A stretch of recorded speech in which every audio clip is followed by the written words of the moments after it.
Congratulations on your 287 BH Arctic Wolf. We're going to take a look at the stairs first. They just lift right up. Goes behind the frame. Releases the tab to release the stairs.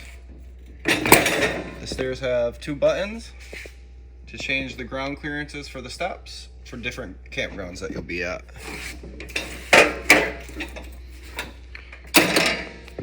To release the screen, just pull on the lever.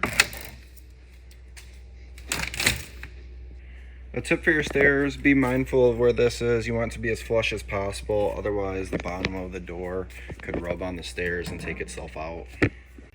Looking at our first baggage door, we're gonna have a port for cords, so you can run a TV or any appliance 110. Then we're gonna have our tank to the right of that. The dial is red right now. When I open the tank, it turns green, so red is empty. And I have to flip it over to read the other tank on the other side.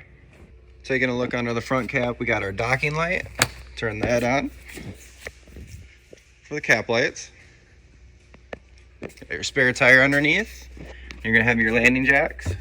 And on top of them, they have this little tab that comes off, and inside there's a spot for a socket to manually override those in case they electrically go out.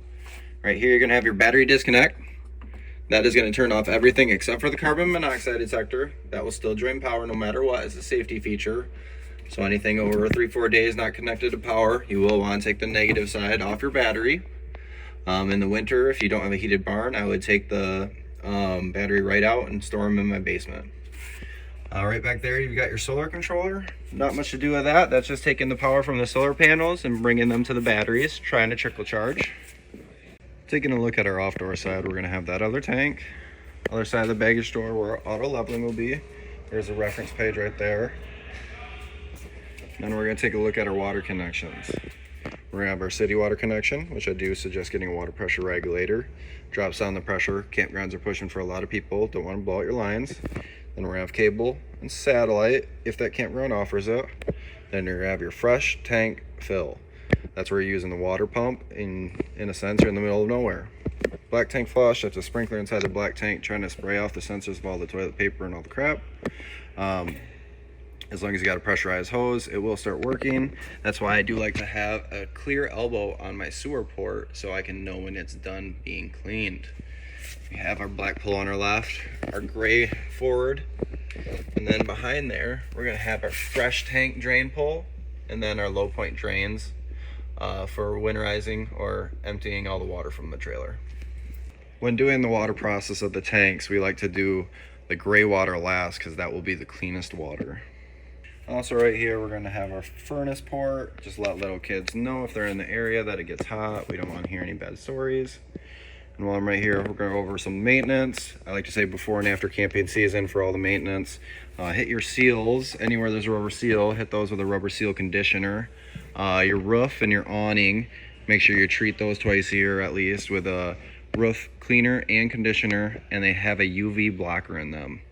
To keep your outside nice, you can wax it twice a year. That'll help delaminization, decolorization. Your tires are filled with nitrogen. They can be mixed with regular air. Bearings to be repacked, 2 years or 6,000 miles. I do suggest a water pressure regulator for that city water connection. I suggest bug screens for the vents for the water heater and the furnace. And then I do suggest getting a surge protector, which will protect the lines in case that post at the campground's bad.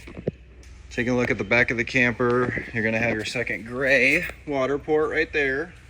And then same as those front jacks, there is an override spot on the motors for the back ones as well on top of those. All right, next to that, we're gonna have our outside shower, hot and cold, spray off dogs, fish, feed, or yourself. This is the entry port for that 50 amp cord.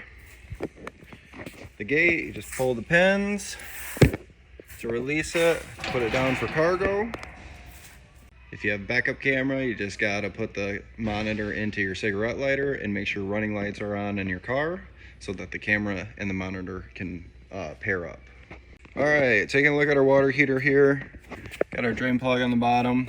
It's a 1 1/16 socket. So the first thing you gotta do to get this thing ready and to fire up is plug in your water or turn on your water pump for your fresh tank and start turning on your hot water line. Make sure you have a good flow of water coming out of that spigot before you turn the button on inside. We gotta fill up the water heater before we turn it on. And then if you ever wanna drain it, because water will get stagnant in that tank, what you'll do is pull this pressure release valve, hear that pressure die off before you take the drain plug out and drain the water heater. All right, to winterize the trailer, what we're gonna do, start by pulling our pressure release valve, let that pressure die off, take off our drain cap, release the water from the water heater. Then we're gonna go behind it. I already removed the panel that was hiding it. Go behind here, you're gonna have these two valves. You're gonna have to flip those valves the opposite way than they are right now so that the antifreeze will not be able to go into the water heater. After you do that, you're gonna go inside the camper, open all your lines, try to push out any of that water that was in there. Then we're gonna go back over to our low point drains. And we're gonna open up the caps and release the water from our low points. After you do that, put those caps back on, empty your tanks, and then what you're gonna do is gonna go behind your water station, which I removed the panel. You have this hose that has an end to nothing that is connected to your water pump. And you have that valve right there. When you flip that valve, it'll turn this hose into a suction, so you can put the hose to a jug of antifreeze, and then you can turn your water pump on, go inside, go to your outside shower, all your sources of water, and start flooding out the lines until you got antifreeze coming out. Outside kitchen area, the ice maker and the mini fridge get power as soon as you plug it into shore power. Then we got the burner. You will need a lighter to light it. We took the hose behind here for travel. So from underneath, take the hose out, and then you got the quick connection right underneath.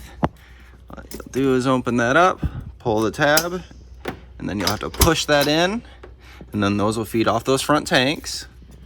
This spray port is gonna be for the curly hose that's gonna be provided to you. That's so you can spray off dogs, fish, or feet out here. For our awning, on the top right corner, there's a black circle tab. You can take that off, and there's a spot for a socket to manually override the awning. And you'll know the awning is fully out by when you are extending it. You'll see the tube and a piece of fabric flap down. And then you can shorten this arm by pushing in, and then when the arm is shortened, you can tighten down that knuckle to create a pitch for the rein. You can do it on this arm or that arm. If you're using the fan inside for the stovetop, make sure that these vents are open so the exhaust has somewhere to go. Walking into our camper, we're gonna have USBs, 110 outlet. Then below that, we're gonna have our fuses. Definitely bring some fuses with you. Get those Walmart, AutoZone. Definitely bring some of those with you though. And then the breakers are labeled just like a house.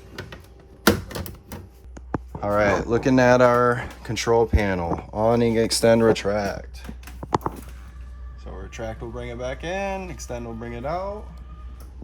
Your exterior light button is gonna be the awning lights. Your interior button is the blue lights for inside. And then the living room light is gonna be the lights inside. Water heater button. Want to make sure we have a good flow of water coming out of our spigot, making sure that the water heater is full before we turn that on. Water pump, that's drawing out of your fresh tank in a sense you're in the middle of nowhere. Connect button, you can get the LCI One control on the app store if you want to do this from your phone. The tanks, the lights grow as the tanks fill up. Black tank, don't wait till full. If you're ever at a full hookup, don't leave your black tank open, the smell will arise. And slide in and out. You'll feel the power or see the power die off once it's fully in or fully out. Taking a look to the right, we're gonna have our electric water heater element. So you can use both at the same time. Just using electric will take a little bit longer to heat up, but that's saving some propane. And then the thermostat, fan, cool, heat, and back off. That's a battery reader. And then this is going to be for a Wi-Fi hotspot you can get through one control. Toilet is a foot push pedal. So you push that down and the water will start coming out. You're always going to want to have at least a gallon of water and the toilet chemical down into the tank so it's breaking down solids and smells. Do that every time after you pull your tanks. Inside the master bedroom, you just got the light switches. And you're going to have 110 outlets. That's a little charging port for a Bluetooth speaker you can get through Arctic Wolf. And then you have USBs and 110s on the other side. And then the TV hookups. Taking a look at our couch to make this into a bed. We're gonna take the cushions off. Then you're gonna lift this up, pull it out.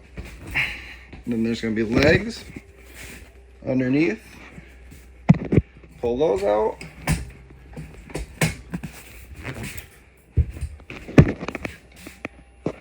And then you pull the back of the couch back. Creates the rest of the bed. To turn the dinette into a bed, you'll take the table off of the poles, take the poles out, and then you're going to set the table on these little cliffs. So that's what that table looks like when it's down, hanging on those cliffs.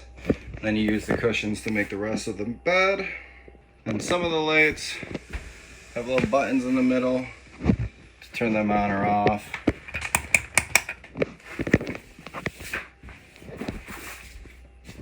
One above the dinette's right in the middle.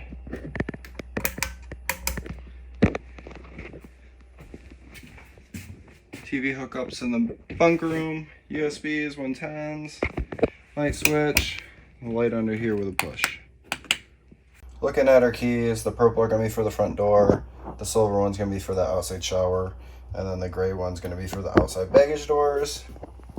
Most people can handle the microwave. If you need more directions, there is manuals in the manual packets. For the stovetop burners, turn the gas on. So this is your igniter for all three, including the oven. It's fastest to do these three if you're going to use the oven, because the oven is the longest gas line. So what you'll do is hold this in on the pilot light symbol, push that in. While you're pushing that in, you're going to hit the clicker or igniter until that turns into a little flame. Once it's a little flame, you can roll it over to your desired temperature. Our 12-volt fridge, we're going to have our controls right up top. And no controls for the freezer. And looking at our TV area, coax area, right here we got a button for local channels or cable if you got cable from a campground. Radio, you got zones 1 and 2. 1 is out inside, 2 is outside. Stations are going to be wherever you are, but there is Bluetooth mode, so you can hook up to your phone. Reference the manual if you need help with that. In here we're going to have our space heater or electric fireplace, so you can change the colors, brightness, and then the far right one's going to be the temperature actually. There's a little remote for the fireplace. Okay, to winterize our Arctic Wolves, we're going to find our fresh tank drain. We're going to empty our fresh tank drain. After we empty our fresh tank drain, we're going to go to all our sources of water and start running the lines hot and cold until the water dies off. Turn on the pump, run all the lines until that water dies off. Try to push out any of that water. After we got all the water out of the trailer, we're going to go to the last point, which is our hot and cold low point drains. Open those up to try to get the last of the water out. After we do that, we're going to go back to our water heater. Once you empty your low point drains, what you can do is come to your water heater, pull your pressure release valve, let that pressure die off before you take off the drain cap. Take off the drain cap, let it drain out, and then you're going to go behind your water heater. Behind your water heater, we got these valves. You got to flip those valves. Once you flip those valves, the water or antifreeze will not be allowed to enter that water heater. Now, next to the wet bay, you'll take off this panel, and you're going to have this hose. That leads to nothing. That's the hose you're going to put into your jug of antifreeze, and then you're going to flip that valve right there, And then when you flip that valve, it'll turn your water pump into a suction, so you can suck out the antifreeze and put it throughout the lines, every source of water. Once you have antifreeze coming through every source of water, you're winterized. And then the last thing you'll need to do is make sure that the tanks are drained. And then I would pour a little bit down into the drains of the sink and toilet and shower.